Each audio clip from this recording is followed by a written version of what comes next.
Ryan Reynolds here for, I guess, my 100th Mint commercial. No, don't. I mean, honestly, when I started this, I thought I only have to do like 4 of these. I mean, it's unlimited premium wireless for $15 a month. How are there still people paying 2 or 3 times that much? I'm sorry, I shouldn't be victim blaming here. Give it a try at mintmobile.com/switch. Whenever you're ready. $45 upfront payment equivalent to $15 per month. New customers on first 3-month plan only. Taxes and fees extra. Speed slower above 40 gigabytes. See details. My dad works in B2B marketing. He came by my school for career day and said he was a big ROAS man. Then he told everyone how much he loved calculating his return on ad spend. My friends still laugh at me to this day. Not everyone gets B2B, but with LinkedIn, you'll be able to reach people who do. Get a $100 credit on your next ad campaign. Go to linkedin.com/results to claim your credit. That's linkedin.com/results. Terms and conditions apply. LinkedIn, the place to be, to be.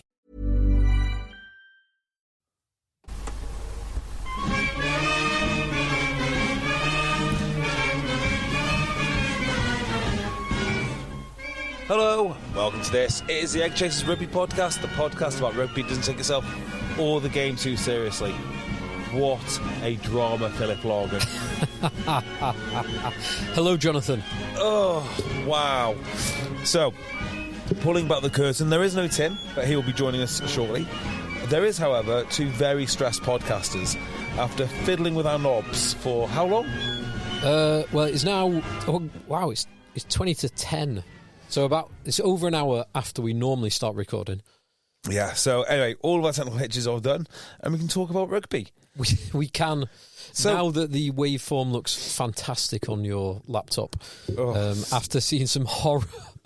Absolutely horrendous. Horrible audio imagery. Yeah, after I spent all day telling anyone who would listen how I've not missed an episode for 11 years, and we're about to do that. So some rugby did occur this week. Some great rugby as well.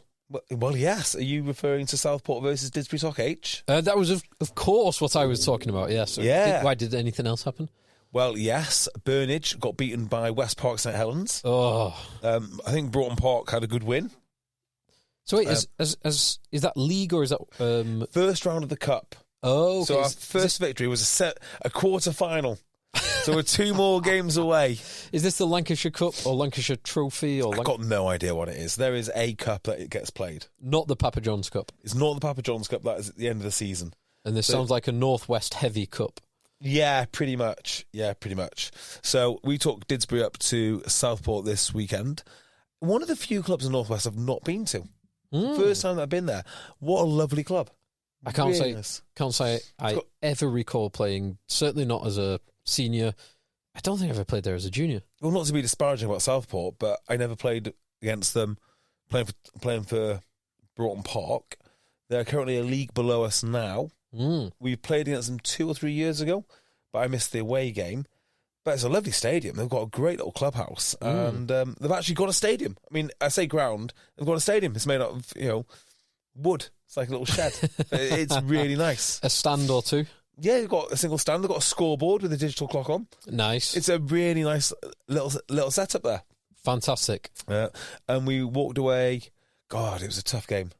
Very tough game. Walked away with 2 tries to 1 victory. Oh, nice. A classic summer running rugby festival, no doubt. Yeah, so we'll talk. Do you know what? I'm not going to talk too much in depth about this because I think Tim wants to hear it. Of course he does. So we'll wait. He does. So we'll wait for Tim, and then we'll really get into it. Well, we spoke to Tim about 10 minutes ago, 15 minutes ago, and he's been in contact the whole time while we've been trying to set things up. Unfortunately, then we dismissed him due to technical errors on our side. We think we can't actually dial him into this right now. No, but we will undoubtedly speak to him in the week. No, we actually can. He's coming back now. Oh, is he? Yeah, he's coming back. So what happened is we dismissed him and said, "Look, go do what you want. Whatever you want to go to on a Sunday evening in Cape Town." Yeah, all you could hear in the background is like women screaming and champagne corks popping. That's all you could hear. There was apart from the very heavy bass line going on. Anyway, we've told him to come back now. He might come back. He might have other things to do. So I heard a bit of a rumour this week. Ooh. I heard that Gloucester Rugby are in dire financial difficulty. So it wouldn't particularly surprise me. They've alleviated that financial difficulty somewhat by offloading Zach Mercer. Have they? This week he's gone to, or I believe he's going to go to Toulon. No. Yes. So when was obviously, that announced? I don't know if it's been formally. I don't think it's been formally announced, but it is very heavily on the card. It's being speculated. It would be totally unsurprising for him to go back to France, maybe back to Montpellier, but Toulon is a possibility. Well. So I've heard they've been looking to get rid of him, but I didn't think they found him a home yet. Well, it would be unsurprising for him to find a home because he's a highly talented player who has already once shown his worth in the top 14. He's got a big reputation, hasn't he? He has, justifiably because of his last performance in the top 14. Yeah, it's an interesting one. I don't know. He will be attracted. Yeah, because of his performance last time, he will have suitors in the top 14. He's in a weird position because I don't think anyone in the Premiership would be interested. I mean, they might be interested in him, of course, like the Premiership always is, for the right price. Like when Bristol offloaded Dan Thomas to he's one of the Welsh clubs to free Scarlets. up Scarlets, Scarlets to free up, I don't know, 80 grand's worth of their budget to try and get Jack Willis, or whatever they managed to free up. But that, of course, they would have Jack Willis. Anyone would have Jack Willis, but no one is going to pay Jack Willis what he's actually worth in France. Same with Zach Mercer. What he's worth in France will be 2x what anyone could pay for him in the Premiership. God, I think Zach Mercer might have really not ruined his career here, but like he's in a situation, isn't he? If he goes back to France, that is it for England. He's not. I think it's it for him. England. I think it is. Yeah, because the way he sort of positioned himself, and his style of play is not particularly a Steve Borthwick style of play. Hang on, wait there. Talking of styles of play, Tim Cocker just arrived. How are you, mate?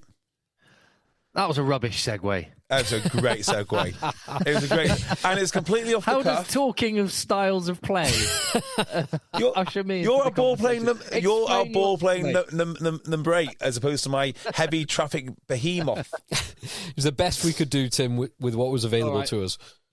It'll do. I'll take it. How are you doing, lad? Very well. Very well. Where are you? Cape Town, or are you in Johannesburg? Because you were talking very grimly about Johannesburg, so I assume that you've escaped in one piece. I was not talking in that way about Johannesburg. It was I had an amazing time in Johannesburg. Let me tell you, the golf is great, the rugby was amazing. But I am in Cape Town right now, Sea Point, looking out over the Atlantic Ocean. Very cold Atlantic Ocean, but a very warm Cape Town today. Oh, nice. Are you going to go fishing? Fishing's not on the agenda. Lots of things are. Touch rugby on the beach, kayaking with whales. I've already been out on a boat seeing seal, but not fishing. I haven't thought about fishing. Have you seen any penguins yet? No penguins. The penguins come around Cape Town. I suppose it's the first and only stop from the Antarctic. If they're heading north for sunnier climes, basically the first thing they hit is Cape Town, Western Cape. I think they live there all year round. They do. Yeah, I was going to say, yeah. They don't swim 5,000 miles or whatever it is. No, I haven't seen any penguin yet, but I've been here today. It feels like I've been in South Africa for about a fortnight at this point. Well, crammed a lot in, but I'm having a good time. Do you know, South Africa fall over themselves, don't they, to get names for their rugby teams? Cheetahs, they use the cats. I think they've got pumas, Griquas, yeah. Bulls, of course. The best rugby club in the world, bar none. Best rugby corporation in the world, bar none. Yeah, as Eastern Kings or whatever they were called. Lions and Sharks. Lions and Sharks. Yes. A Cape Town franchise should go for the Penguins because it would make no sense, but actually makes a lot of sense. It makes perfect sense because they're indigenous. Yeah. The Cape Town Penguins. Cape Town Penguins is awesome. Well, apparently the store. I only found this out today, but the biggest swell in the world, like for surfing, is, and certainly one of them. There might be a couple of others that go for that, but it's just off of the place where I was on a boat seeing the seal today, and right out at sea. there's this little shelf or rock, I don't know how it works, reef, and enormous waves. And when there's storms, they call it something like I don't know. They call it like the word storm is what it's locally known as locally. So that's where stormers comes from. There's lots of storms here. I see. Very, very, very cool. I would love to see that. I think that'd be amazing to see. So other than being treated like royalty, how was rugby, Tim?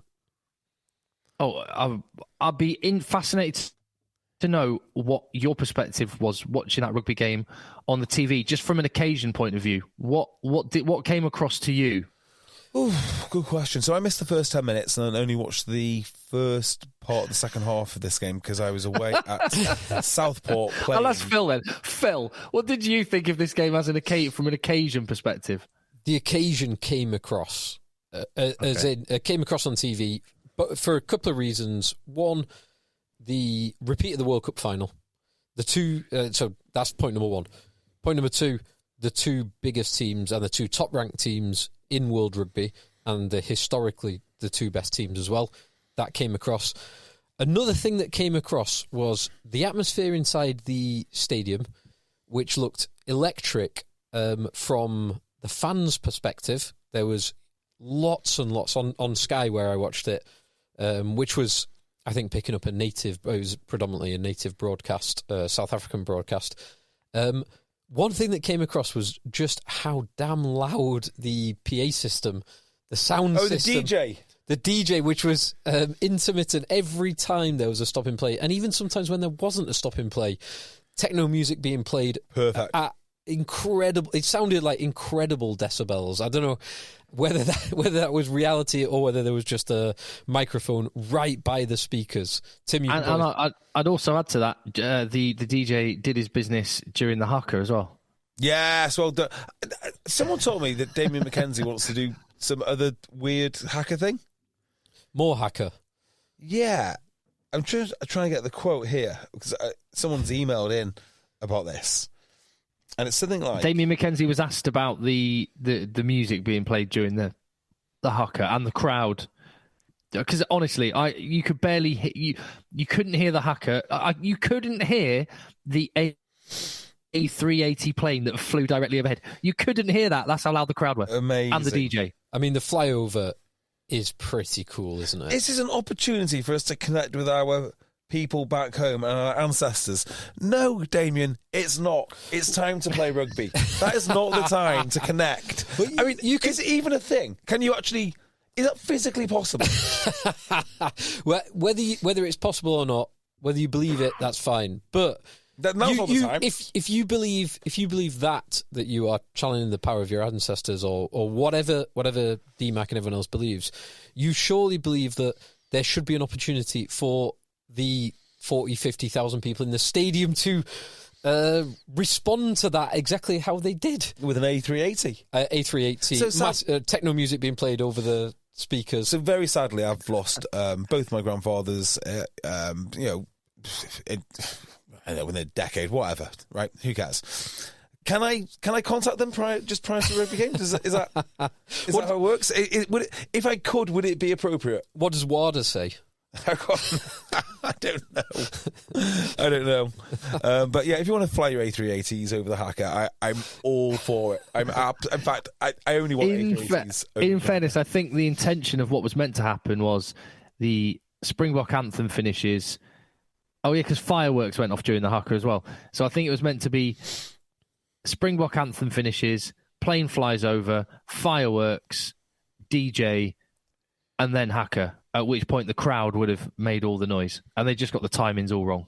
So you're saying it was the All Blacks' fault for being a bit too tardy with their haka? Yes, exactly. They had that long huddle where they prayed before they started. They should have... Stop it. They could have connected with their ancestors then for a little bit longer, and then they would have been able to do the haka in peace. I mean, and also, like, if you huddle for too long... I don't know what you know about aircraft, but it's not exactly easy to make it go slower.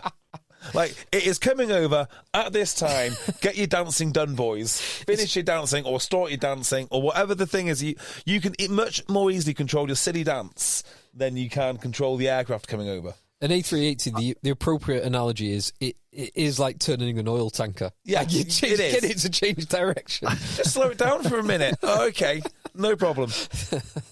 Well, I didn't know where to look, honestly, for that couple of minutes, but it was awesome. I loved it, and honestly, one of the loudest noises I've ever heard in a sporting stadium of any kind was the penultimate South Africa try when Quagga Smith scored and brought them to within 3 points. It was ear-piercing.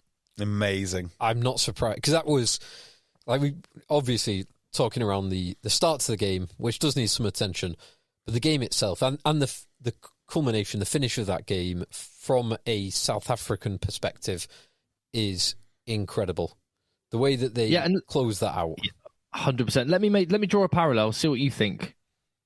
The way that South Africa won that game, and bearing in mind at the Rugby World Cup they won by 1 point, often from coming from behind, it feels a little bit reminiscent, particularly that game at the weekend, of New Zealand circa 2015 when they were behind on the scoreboard, 2011, 12, 13, 14, 15.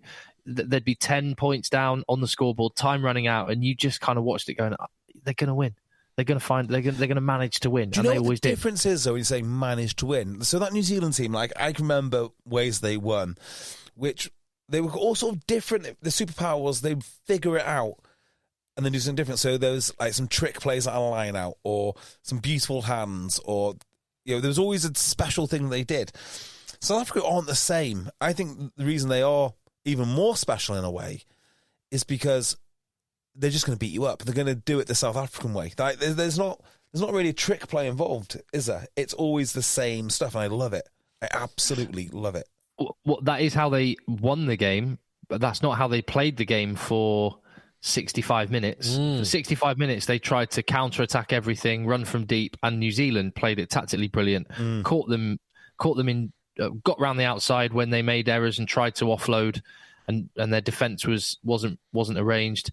But South Africa, they're clearly trying to play a different kind of game. All the offloads off the deck, counter-attacking from deep.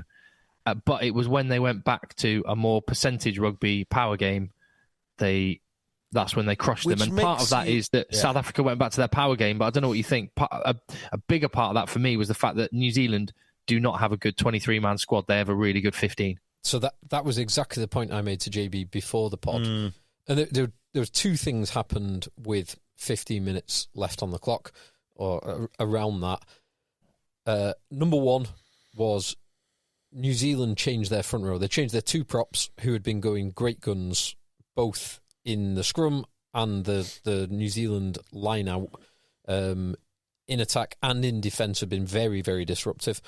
They changed those two, and that, I think, had an effect. And the second one was the yellow card that led to that first of the last two tries. Tungafasi? Yes, Tungafasi, who'd just come on.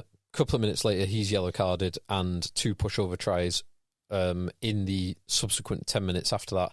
So those two things played a massive. It's hard to say which one was the bigger, but both of those contributed to the South African victory. Why do you think they're trying to go away and do something different, Tim? They've already got a winning formula.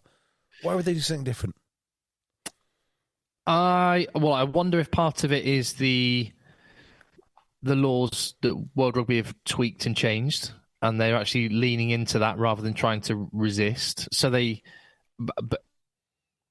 so it's partly that. I think it's partly the personnel they really do have, that by 2027, and I'm, on this podcast, you'll be bored of me going on about him, but Sasha Feinberg Ngomazulu, by 2027, he's going to have 40, he's going to have 30 or 40 caps under his belt by then, and he is legit.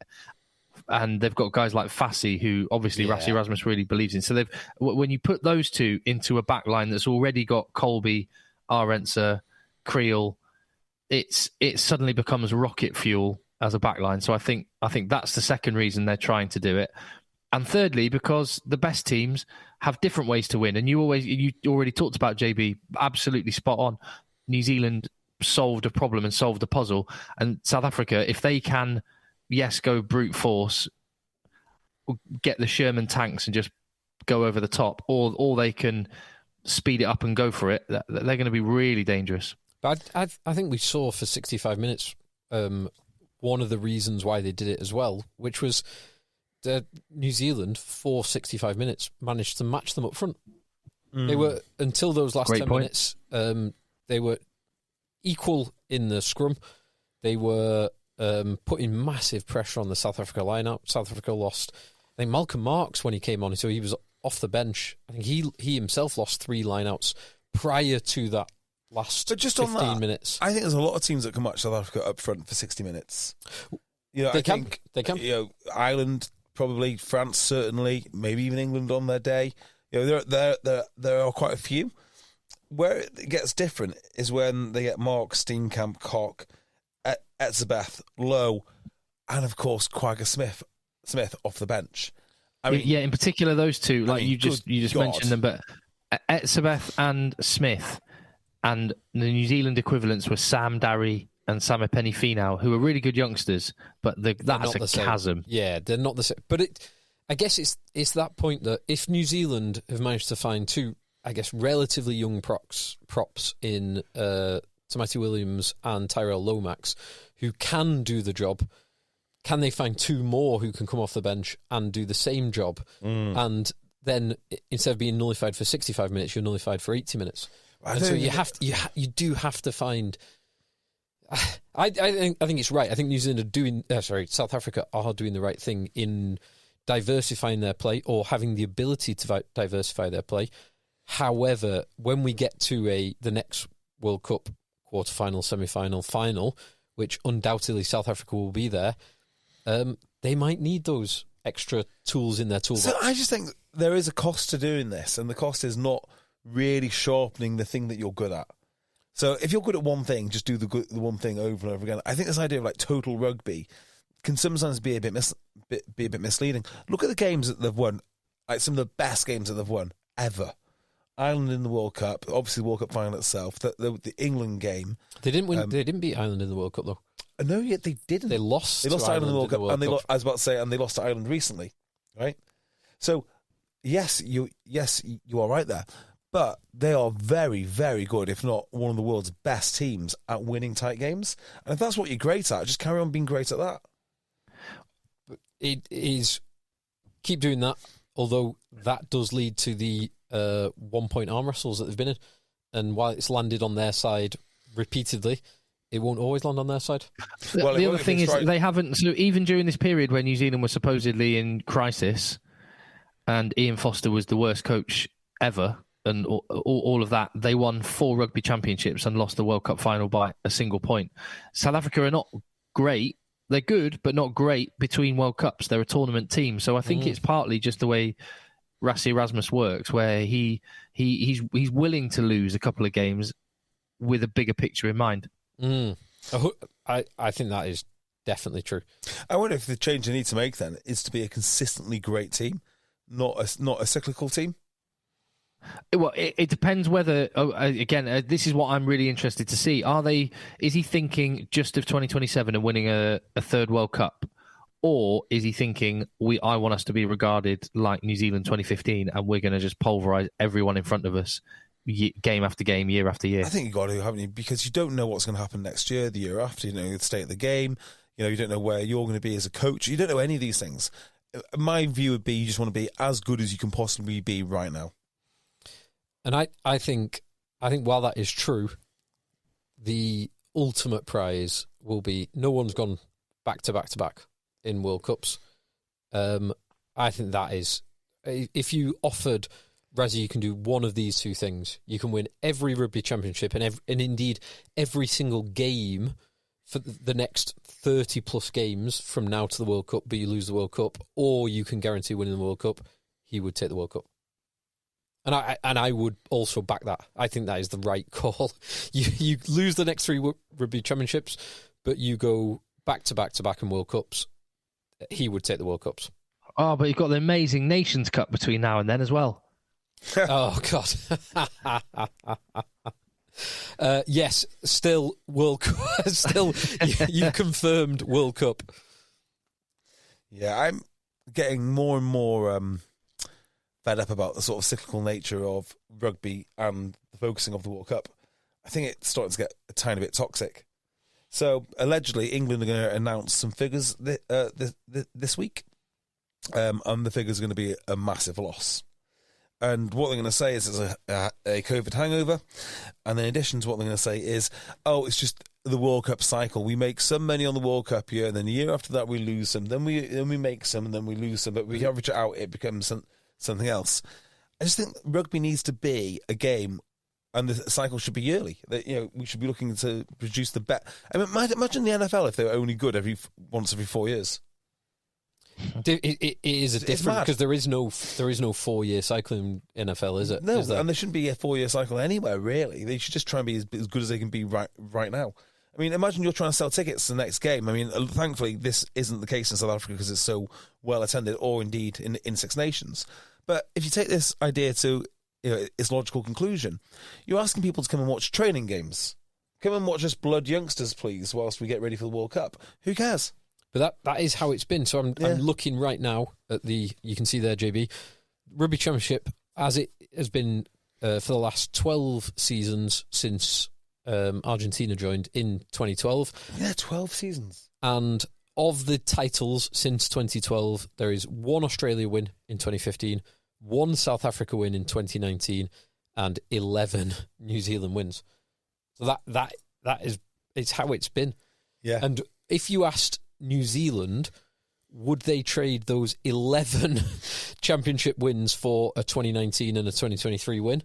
I think they would say, yes, absolutely, they would. Do you know, I just don't think it's that simple to say you trade in championships for World Cups. I know it is not that black and white, because no one gives you that explicit trade-off. Yeah. But looking back over it, if you could trade that, they would do. And South Africa... Absolutely. Look, if I could trade... South Africa, the last four Rugby Championships, New Zealand, would they trade those 4 victories for even one of those World Cups?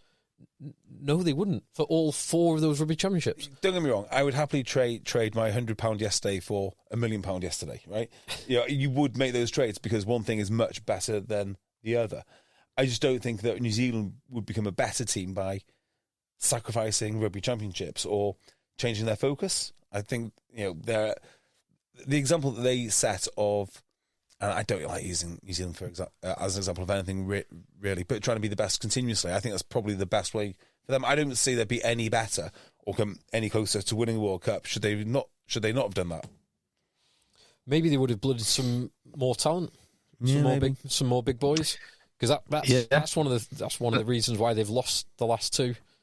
Well, yeah, and look now, so that they lose Whitelock and Retallick at the same time, and suddenly they look like they don't have good enough locks to beat the best teams. Yeah. Even with Scotty Barrett, who's a very, very good lock, very abrasive lock, getting run over by a 80 kg Cheslin Colby.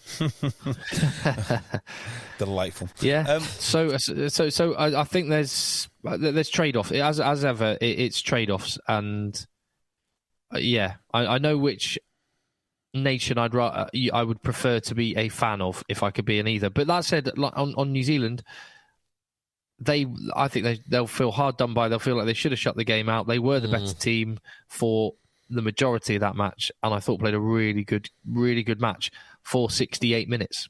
Yeah, absolutely correct. I suspect that the bigger power is for South Africa rugby now. It's the fact that the door is never closed on their players. So you can play in South Africa, you can be a Springbok. You can go and sign a massive contract in Bath, you can be a Springbok. You can go to France, you can be a Springbok. Like they go to Japan regularly, you're still a Springbok. They have this amazing pool of talent, which they like to have in South Africa.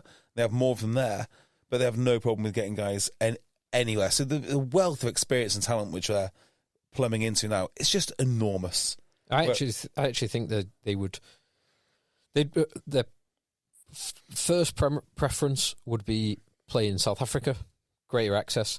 their second preference, I think, I could be wrong on this, but would be to play in Japan rather than the meat grinder of the top 14 or Agreed. England, 100%. because it gets them full access. They get them as fresh as they possibly can do. Well, look at how well Peter Steph Totoy's playing. And Colby and Faf, although I know not playing right now, but is Colby in Japan? Yeah. He left France to go to Japan. And Curtly Arendt is heading to Japan. So, of all the South African players, Cobus Reinert's no longer in France, is he? Yeah, he's at Montpellier. He was Montpellier, yeah. So Cobus, Khaleesi, who's obviously left. Well, he's currently, not yet. He's currently still at Racing 92. Racing 92 contracted player. Although rumour is he will be back in Durban. Vincent Cox at Stad. Yeah. No, he's back. No, is he? He's back. He's back at Sharks. From Williams, Andre Pollard. Yeah. So because you had the whole front row, Ox, Bongi, and Vincent Cox in the Challenge Cup final. So. And Elizabeth.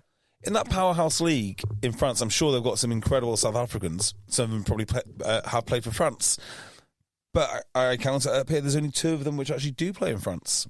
Yeah, it's fewer and fewer, and I think for the reason that Phil said. So, but yeah, you are right on the point about they're able to play anywhere. But they're bringing more and more players back to South Africa, and more and more players are choosing Japan. Do you know why that is, Tim? Have they got just rich backers somewhere? Is there just more interest in it?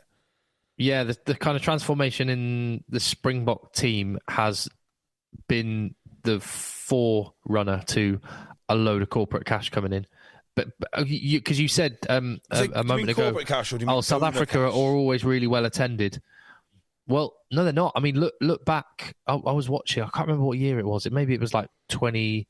It was when Peter de Villiers was the head coach, and I watched a little clip of Argentina v South Africa match when Argentina won in South Africa, and the crowd at Loftus, like mad Afrikaans part of South Africa, rugby nuts. There was loads of empty seats. Now, like the game I'll be at this weekend, they could have sold it 5 times over. Over 250,000 people registered for tickets for that one match. So it's changed. yeah, it's like Oasis tickets in the UK, exactly. So it's changed massively in 4 or 5 years as a result of being the world champions, and as a result, the corporate cash has flooded in, and they're bringing the players back. Is it corporate cash, or is it rich individual cash? Probably a bit of both, because it's a bit of both. It's a bit of both. They'll be both. They'll be both the owners of the individual provinces, regions, like the Sharks and the Stormers, but there will also be the sponsorship as well. And the sponsorship goes up, which is or I suppose like you could call it corporate cash by saying it's South African billionaires who've made. Who are very, very wealthy as a result of the corporations they have built, spending it on their rugby teams. Exactly as you should spend it. Like Marco Massotti. Marco Massotti, yeah. He's got Andre Esterhazen going back as well. So I think we've done a bit of South Africa, New Zealand now. Maybe we should just move on to another culturally significant point, which we sort of brought up before. Do you have Oasis tickets yet, Tim? No. Kate was on. She was online for hours yesterday. I was watching the WhatsApp group. My brother, my sister, and my wife all were chatting about their relative points in the queue. And out of the 3 of them, and if you're taking care of a senior loved one, then you know it can be hard. Remember, it's okay to ask for help. There's a reason why 29 million families have turned to Care.com.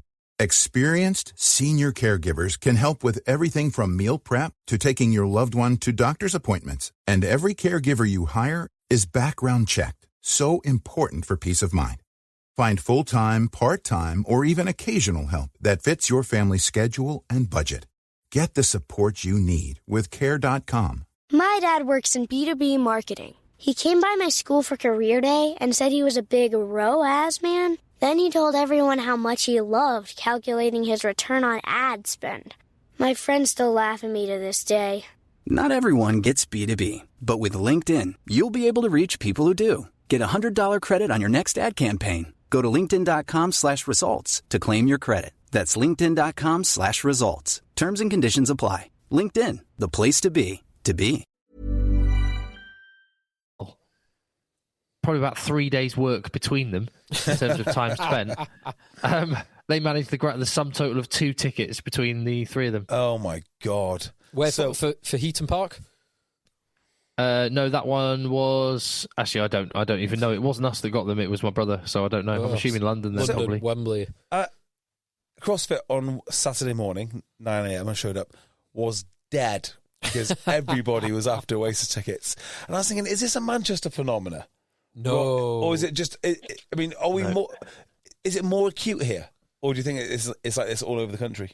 Probably is a bit more acute here. It must be, mustn't it? This is very, very reminiscent of when Taylor Swift tickets went on, and we, me and Kate, my wife, were both sat there for hours, both separately trying to get tickets, and we managed to get a pair for Connie, and it's similar prices for the Oasis tickets. It's an absolute racket, and the way they do it, making you pre-register.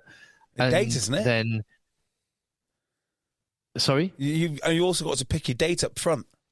Yeah, you have to pre-register for a particular date, and you go into a lottery. And yes, you've won your spot in the first batch of tickets to go on sale, and then you'll have to wait for the second one. I think, having gone through the Taylor Swift experience, it's manufactured to create a sense of FOMO. Of what's the word? Create a sense of urgency. What's that sales technique? It's like a sense of scarcity. Yeah, a sense of scarcity, and like, oh God, I'm so grateful to be here. Yes, I'll spend £335 on one ticket. It's the forced scarcity. Forced scarcity. That's it. Which is a for high-end luxury goods. So 2 companies that have been accused, I won't say they actually do it because I might get sued, but 2 companies that are allegedly do it would be Porsche, where you go on a Porsche and Rolex, let's say, because you go on a 2-year wait. You have to register for a 2-year waiting list for your 911 or your Submariner, and then if you're lucky, within 3 to 6 months of that period, or maybe even a shorter time, you've suddenly been there's a space, there's an allocation and an allotment that's come available, and you could have your new. So lucky if you are lucky enough to pay just a paltry £120,000. Oh my word! For your base level Carrera, then you can get us one in 3 months rather than 2 years. It's exactly the same with Hermes handbags. You have to buy. Yeah, it might even be worse for Hermes, because it's not even registering and then you get the opportunity to buy it. It's you have to buy lots of other stuff, and then the sales assistant, the Hermes sales assistant, will be in touch. I guess every salesman has their sales patter, and people are free to buy or not buy as they wish. So, kind of fair play to them. However it's done, I kind of think, I thought it with Taylor Swift. I was like, oh, do you know what? Fair play. People have just dropped. When you add in all the merch that they buy on the night, you people, like a couple, dropping $1,000 to go and see her. Yes, I would never do this. I would never do this in a million years.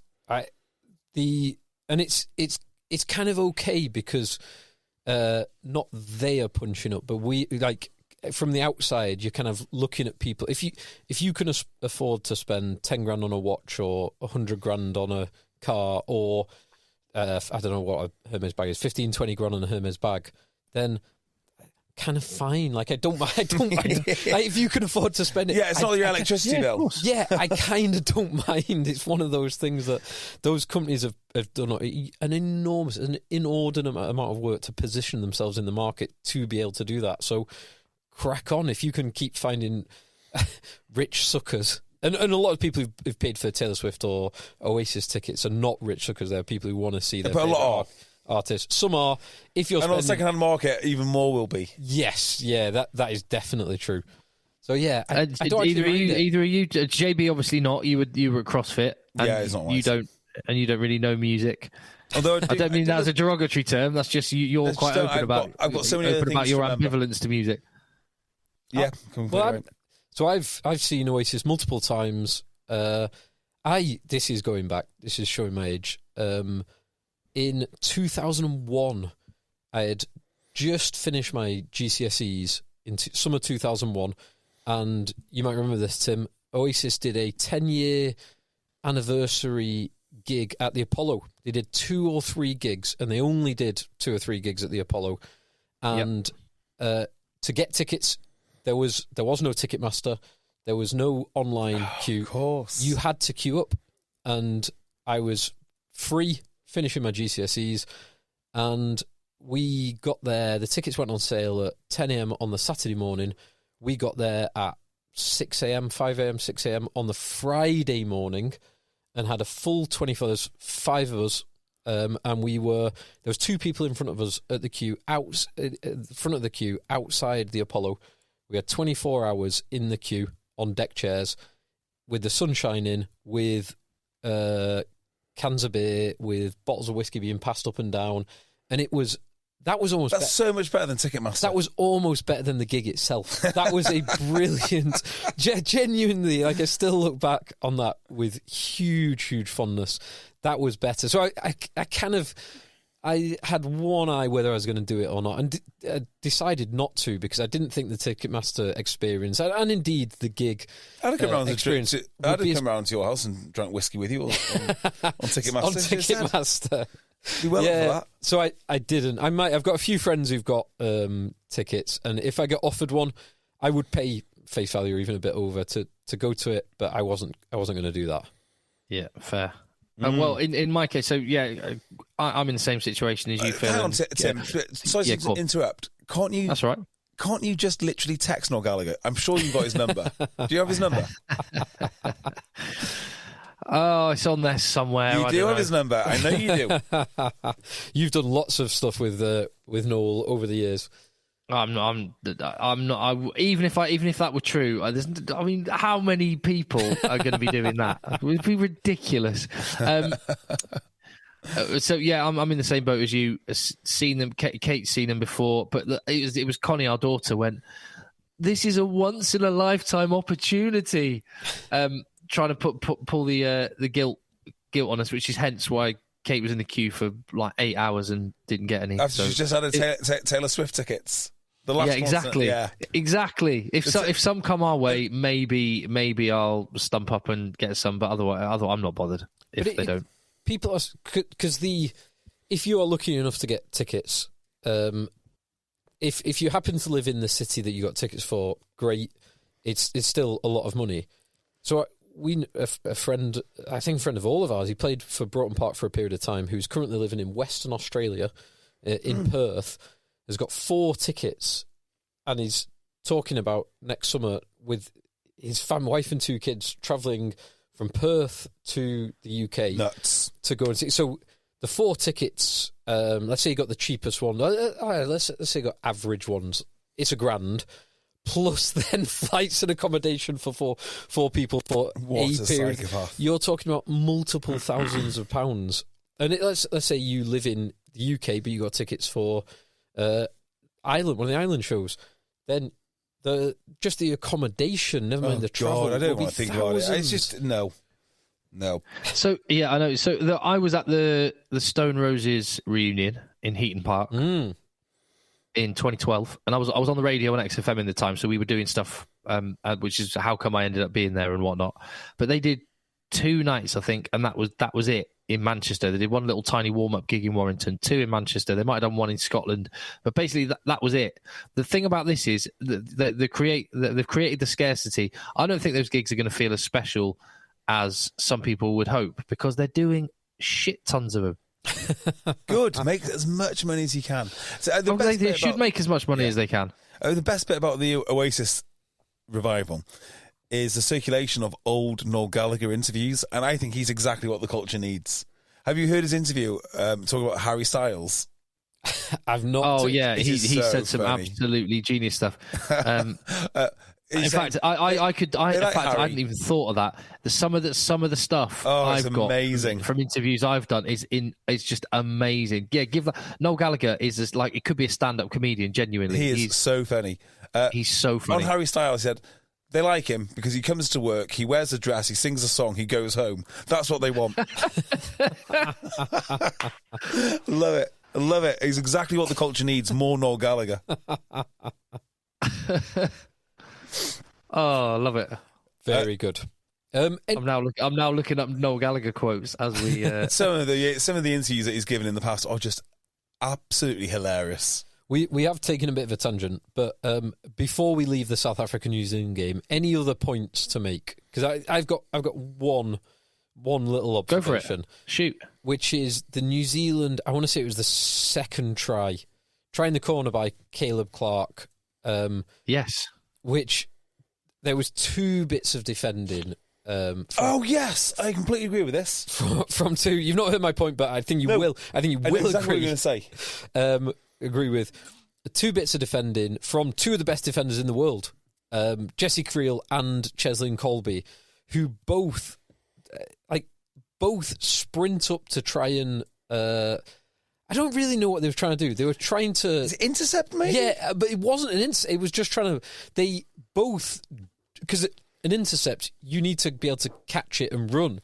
It wasn't an intercept. They both just jumped in the air and kind of starfished to try and block the pass, and both just left enormous holes. Yeah, I only thought that was so strange to see. Like, one doing it, yeah, okay... You know, most teams have a Lacano Am or a Chris Harris who can do something like that on occasions, put yourself in situations you shouldn't be in. But for two of them to do it... But one thing that Chris Harris will do, as an example, or Lacano Am, they will take a man. They will take either the ball carrier or the next player, or they will do something to disrupt the line of the passer of the ball or one of the runners of the ball. This was not that. This was both of them. It was reminiscent to someone who we have given quite a bit of criticism to over the years, in Freddie Stewart, who sprints up, takes no one, disrupts no one, and just leaves themselves completely out of position. It was so unusual for two of them to do it. I wondered if it was a call of some sort. But it was. I don't think they did it at any other point in the game. It was they both realised that there was the overlap, but instead of holding their shape and kind of going soft, because they were 30, certainly Jesse Creel, he's 30, 35 yards from his own line, they had the opportunity to push up hard and then go soft and then sit back and make the covering tackle. And neither of them did it. They both kind of completely sold themselves in the defensive line and opened themselves up. And New Zealand, in fairness to them, and in fairness to Tyrell Lomax, who did very, very well, a big man finding himself in that position, who could have thrown that pass but didn't, held on and then gave the pass at the right time. New Zealand finished it very, very well. But both were slightly odd defensive movements. I think that's fair. Agreed. I think that's fair. One final thing I will say, because I was having a bit of food this evening when in walked the officiating team from this match. Wow. Andrew Brace. And I sat and had some food and a beer with Ian Tempest, Matt Carley, Andrew Brace. Very nice. Very nice. You know, and forgive me, the fourth one, who's an Aussie guy who's mainly a sevens referee. His name I can't remember, but he's a lovely chap. Sorry to that gentleman. Do you know the two English guys from the Premiership? Tempo and Matt Carley, yeah. Yeah, as in, we used to bump into JP quite frequently at Sale. Yeah, good, all really good guys. But I thought it's relevant with that in mind to mention the South Africa try, which, I mean, to my mind, a clear knock-on shouldn't have been given. I agree. Yes. I saw that live, and I was like, they can't have given that. They just simply can't have given that.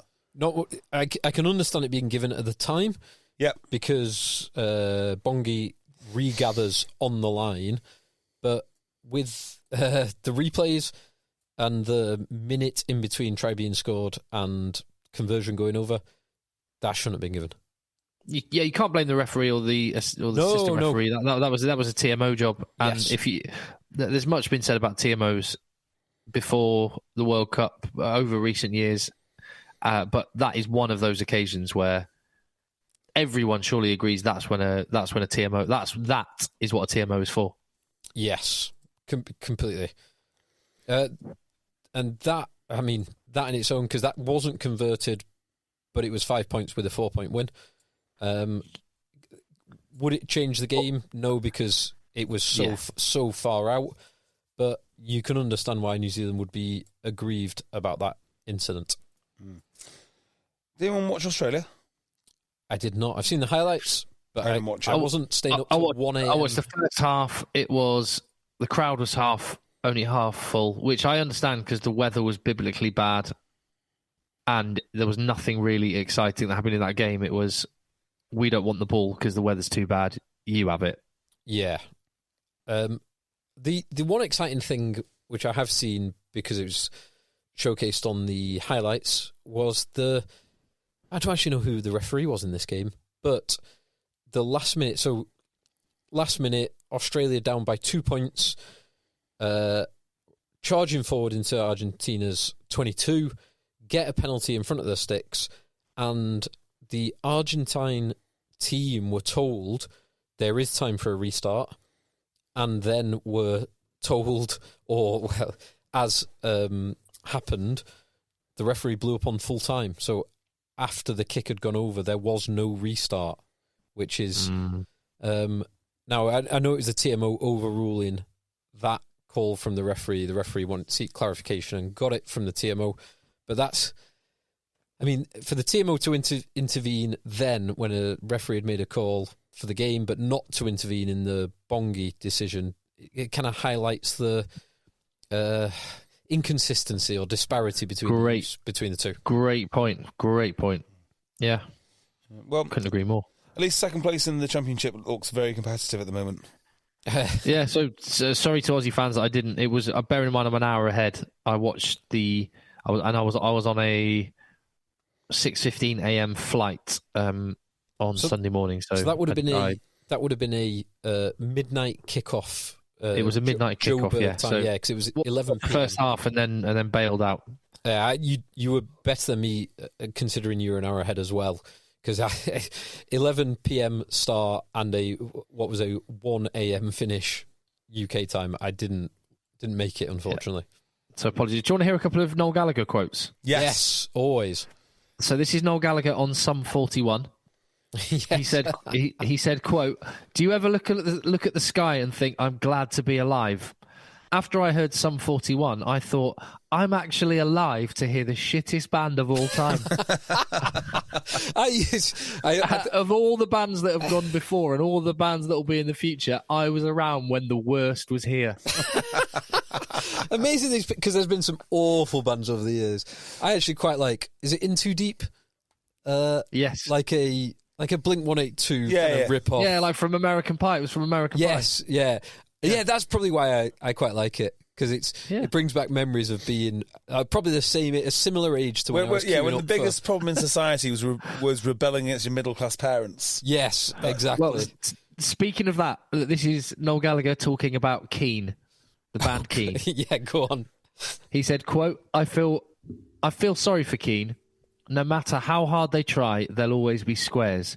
Even if one of them starts injecting heroin into his penis, people would still go, yeah, but your dad was a vicar. Good night. Again, I quite like the occasional Keane song. Find the interview where he talks about meeting Maroon 5. He says it's a Maroon 5, like, when they said, oh, you're an inspiration to me. Like, what is it that I do that would inspire this?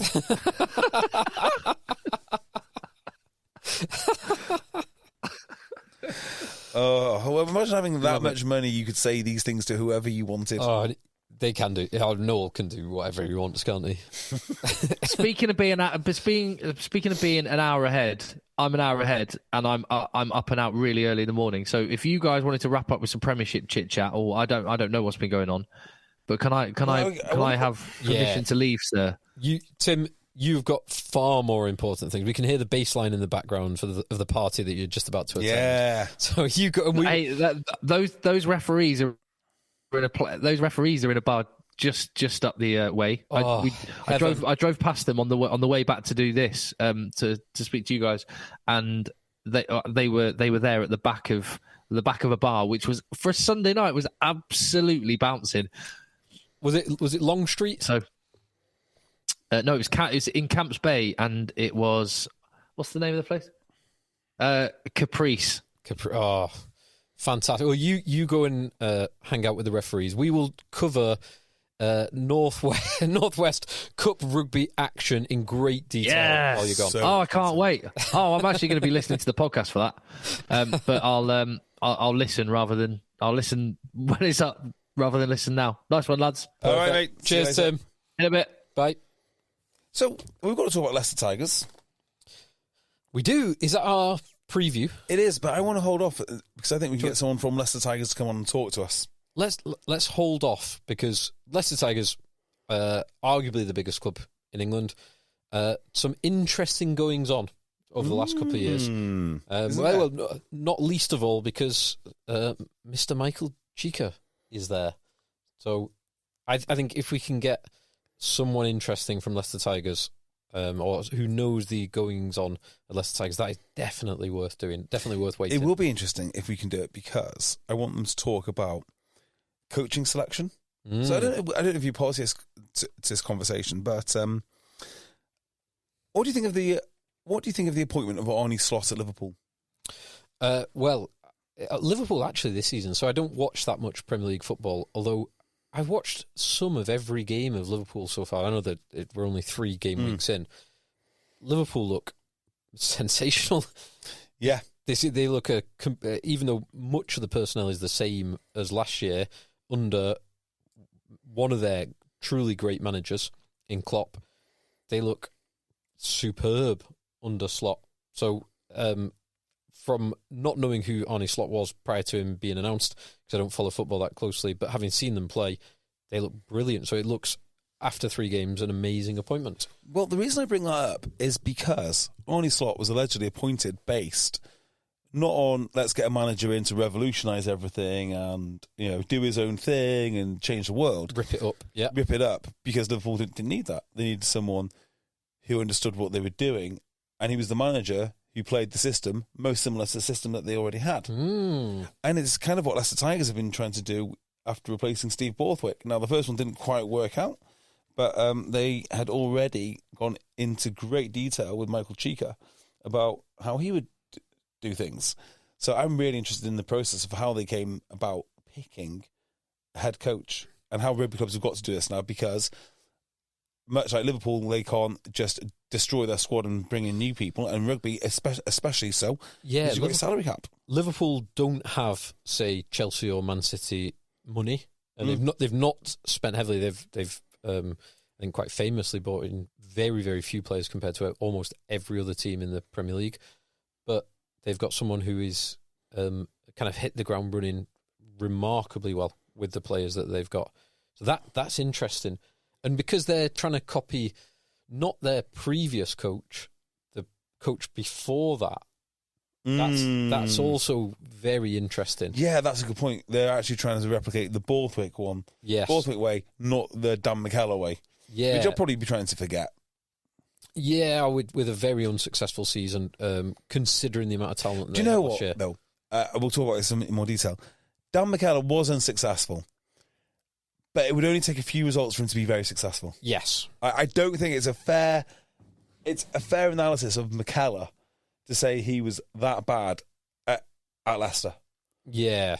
And I look at it, I look at the appointment of Cheika, not actually knowing that point that they were trying to replicate Borthwick, but it's kind of a... Well, it wasn't so much they were trying to replicate Borthwick. They wanted to find coaches that already knew their players and knew what to do with their players, rather than coming in and go, oh my God, I've got no second row. Yeah. But it's... When you look at someone like Cheika, or not even someone like Cheika, Michael Cheika, is it Cheika or Cheika? We'll work it out. Both. Both of them, yeah. Both acceptable. He's he's not a one-off, but there are very few coaches who've got the pedigree that he has. And while he's available, he will only be available for a very short window. Yeah. Either because he will get snapped up by an international team or someone else, or because he might just choose not to do this anymore. Like if he has the money. This is interesting about him. If you're going to strike, they had to strike right now to get him. And it must have been a nice proposition, or he won't go. Or he'll go and do weird things like Lebanon Rugby League, or things that he actually wants to do. Yeah. Or I'm sure he had a very nice life doing the Argentina gig. Like, that is a pretty cool gig. It is a cool gig, isn't it? Phenomenally talented players. You only really work, 12 weeks of the year. Like, it's a good gig. Whereas Leicester Tigers it's a full-time role. It's kind of the point that you make about... why international coaches don't want to take on... Yeah. They're just not interested because they've got to actually go to work. Go to work Monday to Friday, Monday to Sunday. You're doing a full-time 7-day-a-week role for the majority of the year. You are locked I'm in. not in any way criticising Razzie Erasmus here, right? And he's done the club coach role as well. But it's so much easier, right, to act like a messiah and to pontificate about strategy and, culture and, have these long discussions, which you actually see in the documentary, They're Chasing the Sun. Chasing the Sun, right? If you can pick the best players in the world and you only go to work 12 times a year. And it's there's no league. And it's very easy. And there's no relegation. It's very easy to look like, exactly that point, very easy to look like the best coach in the world when you have literally the best players in the world at your disposal. See also Ben Ryan. See also Matt Proudfoot. Potentially see also Felix Jones. Absolutely right. But, even if you don't have the best players in the world, like, you can do remarkable things with an international team. Yes. It's just so much easier than club coaching. Why would you ever want to go back to the Premiership with uncertain finances? Unless you've got an absolute mega contract, like, I don't know, probably Alex Sanderson, something like that. Why would you? Pat Lam. Pat Lam. 8 years on 800k a year. Why would you ever go back? Yeah. You just wouldn't. And then the stress of having to win every single week and dealing with players. And you know the sum of your team is equivalent to the sum of the other 9 teams in your league. And you're expected to win in Europe, and the sum of your team is half that of all of the top 14 teams and the Irish teams, or certainly the big Irish teams that you're playing, Munster, Leinster. The other thing you don't need to worry about is loyalty. So you coach up a guy, he's amazing, he's, see you later, I'm off to France. If you're ahead of it, if you're in charge of England, you pick him and he comes back. Oh, well, not unless he's in France. But you see the point. Like, you don't have to worry about any of this stuff. Yep. So, yeah, that's why that's why there's a cabal of international coaches that only ever wants to do international coaching stuff. Kind of understandably. But maybe it is the easy way out. Put it this way, I would do it. Anyway, now Tim has gone. Tell me more about Toc versus Southport. Did you coach or play or both? So, I have been coaching all the way through pre-season. I had a week off this week because I went to Cyprus for a few days. Did you manage to find a CrossFit gym in Cyprus? I did, and the standard was ridiculous. Good or bad? Ridiculously good. Oh, really? Yeah. So I've been to CrossFit because there's a military base, UK military base. No, it's because they all live outdoors and they're all like 95 kilograms and absolutely shredded. So the bodyweight stuff is good. Yeah, but the lifting was good. So I saw some guys doing cleans, broadly speaking, doing the sort of weights that I would do, but probably with 10k less than me. Very, very impressive. Very impressive. Half the guys in there look like their bodies were basically CGI'd. There is certainly, same with Gran Canaria too. When I went to Gran Canaria, you wouldn't think of Gran Canaria as a hotbed of CrossFit. Some of the blokes in there in particular, they looked absolutely unreal. You don't have anyone that looks like that in gym. Salford. Yeah, not in Trafford Park. Not one in Trafford Park looks like any of those guys. So yeah, the standard in CrossFit Limassol was ridiculously high. Mediterranean diet. I would love to train there. I would love to have a few weeks out there and train there every single day. God, Now, Well, you can do that every year. You can have a summer warm weather training session out there. I do not enjoy holidays, right? So I don't enjoy going away. I think people that work 9 to 5 to save up enough money to go on holiday 4 times a year effectively are losers. Like, why can't you just have a good enough life here? Why would you be a wage slave, right? Just to disappear for 5 days and live the life you want to. Why don't you just stay here and live the life, or move abroad? Right? If you're that miserable that holiday is everything to you, then you should rearrange your current life so it's not everything to you. So you're happy with one holiday. Anyway, doesn't really matter. So I don't like holidays until I get into a routine. So once I started going to CrossFit every day, I was more than happy. I could do a week there. Yeah. Anyway, so to answer your question, I have been coaching. I've been trying to get boys to play front row. And I had a bit of a realisation this week about front row play, which is it's bloody hard to teach. So we are playing these lads at Southport, and they've got the upper hand on us in the scrum. And there's nothing wrong with our front row. I've seen them. I've seen them train. We've had over 100 live scrums in training. We are doing live scrummaging all of the time, and yet, being candid, we're getting a bit of a beating. I'm teaching everyone to bind really tight. I'm teaching very orthodox stuff, and we are getting hammered. So I had to come on at tight head to just sort of shore things up. Of course you did. And the first thing I do is throw away everything which I've taught all the lads to do and go for a loose bind. And then, but I was like, how do I teach that to players? How do you, without doing hundreds of scrums against loads of different props and understanding what angle, so the if you run Scrum Factory, which is like, you have a neutral spine, you push forward, but it just doesn't tell you anything about it. So then I had this other realization, which is why are props also massive? And the reason is because it's so hard to coach. So if you can't teach these guys, because it's so you can't even explain it. Why would you want this? Why would you want to be loose on this guy? Why would you want to be tight on this guy? Why are you working up against one guy? Why are you working down against another? Why is it one bind? I couldn't possibly tell you because I can't see what I'm doing, and I just know how it feels. So I can't even coach it. So if you can't coach it, you can't say, well, what's the second best option? Be absolutely massive. And I think that genuinely is why they're massive, because it's just so... It makes everything else easier. Yeah. Yeah, I mean, that's such an obvious thing to say.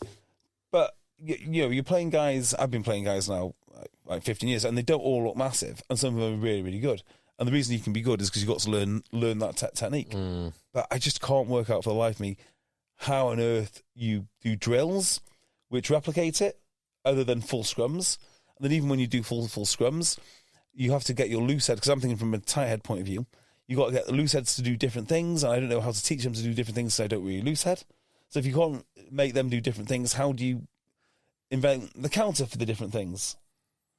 Yeah, I have no idea. I don't. I have no answer to that. I've no, right? And it's so important because we had this guy who was propping for us, talking from the centres.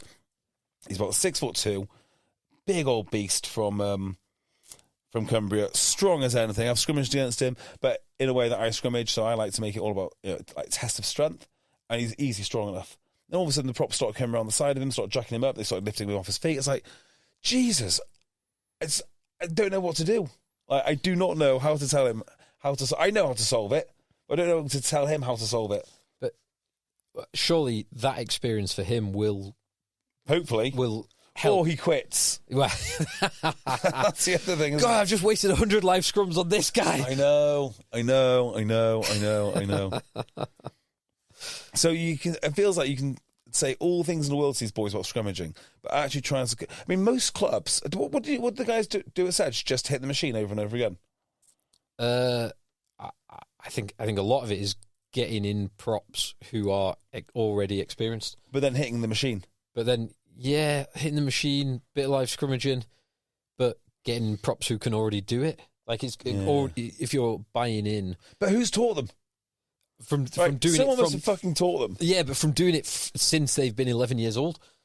Yeah. And if you get bought in at 25 and you've done it from the age of 11, like you've learned all that stuff because you've already done 1,000 live scrums in games over that 10, 12, So 14 years. In Broughton Park, we just used to hit the scrummaging machine all the time. But the scrummaging machine can't push back. Can't push back, right? We used to work on our binds. Can't slip its bind. We used to do all sorts of scrummaging, and it did make us into a good scrummaging team. But I just don't know. I only like doing it live, so I need to the podcast. Exactly. I need to get that sorted. I need to get that tightened up before we can go back to lineouts. When's your first league game? Next week against West Park St Helens. Ooh, that'll be a tough test. Yeah, I think so. I think they're going to turn us over. They've always got some handy players. Some big boys and some handy backs. Well, they're very young now. Are they? Very young, yeah. And they beat us last game of the season 2 years ago to stop us winning the league. And we should have smashed them, and we didn't. And do you know who they're coached by? Arnie. Your mate Paul Arnold, yeah. Big old Arnie. Is he going to play? Or is he He'll be playing. He'll always play. 42 years old. I think it's my 24th season. So Arnie's on 26. It's quarter of a century playing this game. Arnie has played He's played a pretty good level as old Arnie. There's he not knows much tread left on those tyres. He knows a trick or two. He knows a trick or two playing in the Type 5. He knows a trick or two in the 13 channel. He knows a trick or two everywhere on the park. Yeah. Right, well, that's that done, and we'll probably catch you next week. Perfect. Right, see you later. Let the boys end. This episode is brought to you by Progressive Insurance.